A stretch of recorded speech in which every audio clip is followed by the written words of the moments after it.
Hello hi student मु संजय आपण मानक स्वागत करुच्छे संजय स्टडी चैनल तो जय जगन्नाथ किपरि अच्छ समस्ते भलरे थे निश्चिंत भाव में नवोदय एग्जाम जो मैंने ए वर्ष 2025 तुम मानकर 5th क्लास रे तुम मैंने बर्तमान पाठ पढ़ुछ 6th क्लास एंट्रांस हुए आदर्श भली नवोदय रे तुम मानकर सप्तम अष्टम पिला मानक पई किंबा षष्ठ श्रेणी पिला मानक पई एग्जाम नाही केवल दुईटी गोटे है 6th गोटे है 9th क्लास रे तुम मैंने एग्जाम दे परिबो।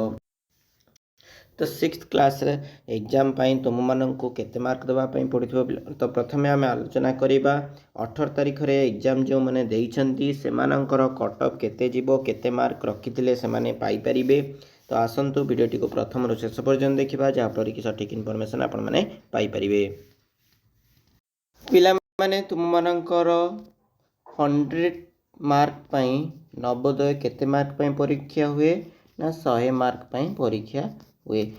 ठीक अच्छे 100 मार्क केतोटी क्वेश्चन पिला माने जदि आमे कहिबा तेबे तुम मानकर 80टी क्वेश्चन हाँ ना नहीं पिला माने प्रत्येक क्वेश्चन पाई केते मार्क बा गोटे क्वेश्चन पाई तुम मानकर 1.25 मार्क हाँ ना नहीं पिला माने।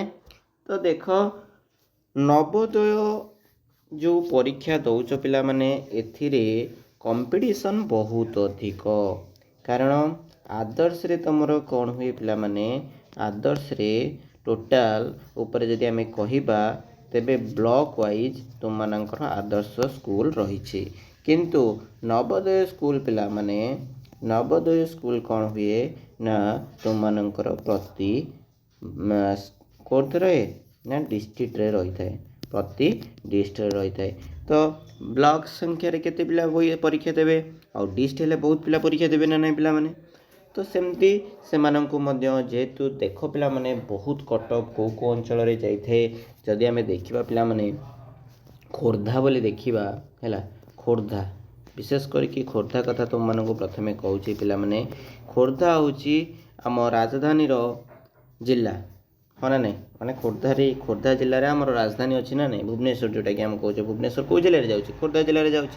तो ये जो भुवनेश्वर तो तुम देखी बड़ बड़ इंटरनेशनल स्कूल बहुत बड़ बड़ माने टीचर भी अच्छा माने सबुठी टीचर अच्छा किंतु फोकस अधिक पिला माने भुवनेश्वर करा जाउछि पिला माननकु देखि बड़ बड़ इंस्टीट्यूट गुडी को खोला अछि पीडब्ल्यू फिजिक्स वाला मध्य भुवनेश्वर अछि तापरे हमर बनिक मध्य भुवनेश्वर भी अछि बहुत गुडी अछि ला कॉम्पिटिटिव एग्जाम पई एवं आदर्श एवं नवोदय पई मध्य भुवनेश्वर भलो भलो इंस्टीट्यूशन गुडी को रहिछि।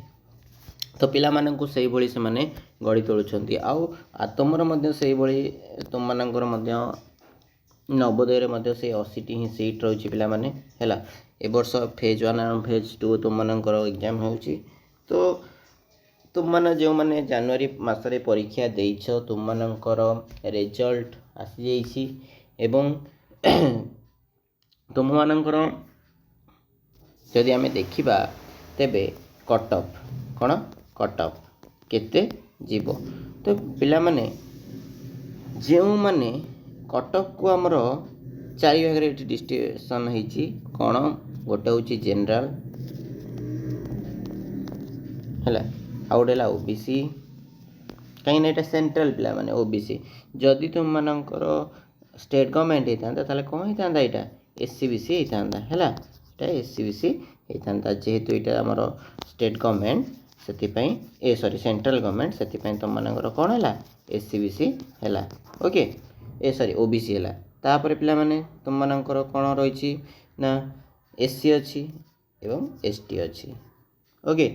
जनरल जदि तुम पिला माने ईडब्ल्यूएस सर्टिफिकेट देइछ तेबे मध्य तुम मानकर परसेंटेज कम आसीबार बा कट ऑफ कम आसीबार चांस रही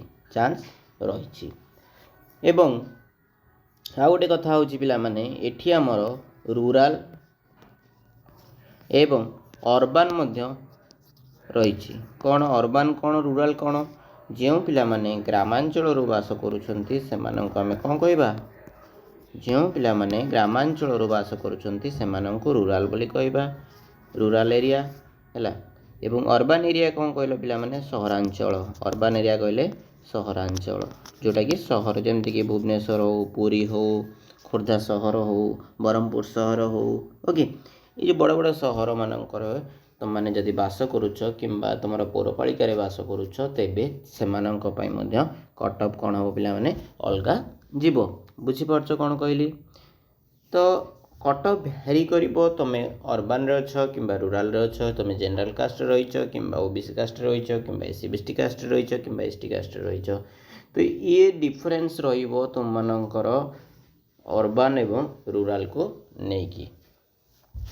तो एबे प्रश्न उठुची केते मार्क बा केते कट ऑफ जीव, केते कट ऑफ जीव। आमर तो परीक्षा होची 100 मार्क पई, पिलाटीर परीक्षा होची केते मार्क पई 100 मार्क पई।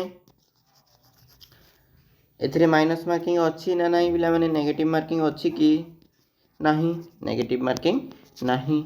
जेहेतु नेगेटिव मार्किंग नहीं, जदि पिलाटी संपूर्ण ठीक करिछि ताले से केते मार्क पाइबो 100 मार्क पाइजिवो। केते मार्क पाइबो 100 मार्क पाइबो। किंतु भूल करथिले 1.25 कटि कटि जीवो होना नहीं पिला माने। तो प्राय पिला माने कौन हुए ना नवोदय रे जो पिला माने 92+ रखुचंती सेमानंकु चांस रहिछि, सेमानंकर चांस रहिछि। जदि तुम माने 92 कैटेगरी 92+ रखिछ एवं तुम माने एसटी कैटेगरी ताले कन्फर्मेशन तुम मानकर सीट रहिजिवो। जदि तुम माने खोर्धारू बिलंग्स करूछ पिला माने कहि दोछि प्रथमे खोर्धा तापर आउट कहबा कोरापुट कथा कहबा। ओके खोर्धारू जो पिला माने बिलंग्स करूछ सेमानंकर जदि 92+ रहुछि जनरल कैटेगरी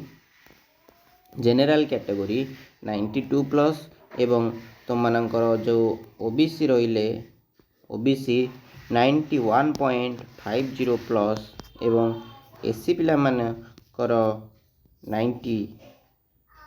90 एवं एसटी पिला मानकर पिला माने 89.75 ए वर्ष cut off expected cut off पिला माने एक्सपेक्टेड कट ऑफ यार 1-2 मार्क अधिक मध्य हो जाई पारे किंतु एक्सपेक्टेड कट ऑफ यह हमर रही। एवं जदि आम कोरापुट कथा आलोचना करवा पिला माने कोरापुट विच्छिन्नांचल। हाँ ओके ठीक अच्छे। कोरापुट कथा जदि आम आलोचना करवा पिला माने कोरापुट डिस्ट्रिक्ट रे केबिके अंचल रे ये केबिके अंचल है। केबिके अंचल रे जदि आम देखा पिला माने एठारे कौन रहती ना एसटी कैटेगरी पिला माने अधिक रहती, एसटी कैटेगरी पिला माने अधिक रहती। तो एठी तमे जो जनरल रही पिला माने जनरल कैटेगरी पिला मानक पई सेही भली 90 मार्क रखिले से माने पाई जिबार चांस रही टिके कम कट ऑफ जीवो। ओबीसी पिला मानकर सेही भली 87+ रखिले तुम कोरापुट रे चांस पाई जिवो। एवं जदि आम देखा एससी पिला मानक पई सेही भली एससी पिला मानक पई 86+ चांस अछि एवं एसटी पिला मानक पई जो पिला माने 85+ रहिबे से माननको चांस मिलिबार संभावना बा तुम माननको गोटे सीट कन्फर्म हो जिवो बोली आशा रही। ये थिला हमर expected cut off for Navodaya entrance exam 2025 and 26। जदि वीडियो तुम मानकर नवोदय एंट्रांस रे केते मार्क रही तुम माने कमेंट करो एवं डिस्ट्रिक्ट मध्ये कमेंट करो एवं तुम मानकर कास्ट मध्ये कमेंट करो। एवं जदि किछि वीडियो रे इन्फॉर्मेटिव बोली लागि थाए तबे लाइक कमेंट शेयर एवं सब्सक्राइब करिया सहित पाखर बेल आइकन को ऑन कर दियो बंधु। Thank you for watching.